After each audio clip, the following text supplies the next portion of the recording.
ಉಗ್ರರ ಸಂಹಾರಕ್ಕೆ ಪಣ ತೊಟ್ಟಿರುವ ಭಾರತೀಯ ಸೇನೆಯು ಮತ್ತೆ 3 ಉಗ್ರರನ್ನು ಉಡಿಸ್ ಮಾಡಿದ್ದಾರೆ. ಜಮ್ಮು ಮತ್ತು ಕಾಶ್ಮೀರದ ಅವಂತಿಪೋರಾದಲ್ಲಿ ಭದ್ರತಾ ಪಡೆಗಳೊಂದಿಗೆ ನಡೆದ ಎನ್ಕೌಂಟರ್ನಲ್ಲಿ 3 ಭಯೋತ್ಪಾದಕರು ಹತರಾಗಿದ್ದಾರೆ. ದಕ್ಷಿಣ ಕಾಶ್ಮೀರದ ಪುಲ್ವಾಮಾದ ಉಪಜಿಲ್ಲೆಯಾಗಿರುವ ಅವಂತಿಪೋರಾದಲ್ಲಿ ನಾಡರ್ ಮತ್ತು ಟ್ರಾಲ್ ಪ್ರದೇಶದಲ್ಲಿ ಭೀಕರ ಗುಂಡಿನ ಚಕಮಕಿಯಲ್ಲಿ ಉಗ್ರರನ್ನು ಹೊಡೆದುರುಳಿಸಲಾಗಿದೆ.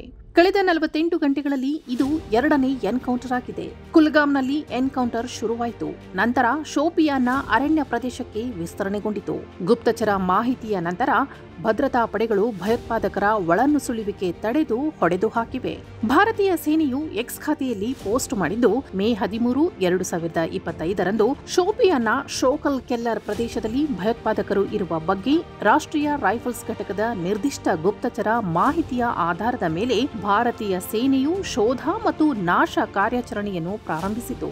ಕಾರ್ಯಾಚರಣೆಯ ಸಮಯದಲ್ಲಿ ಭಯೋತ್ಪಾದಕರು ಭಾರೀ ಗುಂಡು ಹಾರಿಸಿದರು ಮತ್ತು ಭೀಕರ ಗುಂಡಿನ ಚಕಮಕಿ ಕೂಡ ನಡೆಯಿತು. ಇದರ ಪರಿಣಾಮವಾಗಿ 3 ಕಟ್ಟ ಭಯೋತ್ಪಾದಕರನ್ನು ನಿರ್ಮೂಲನೆ ಮಾಡಲಾಯಿತು.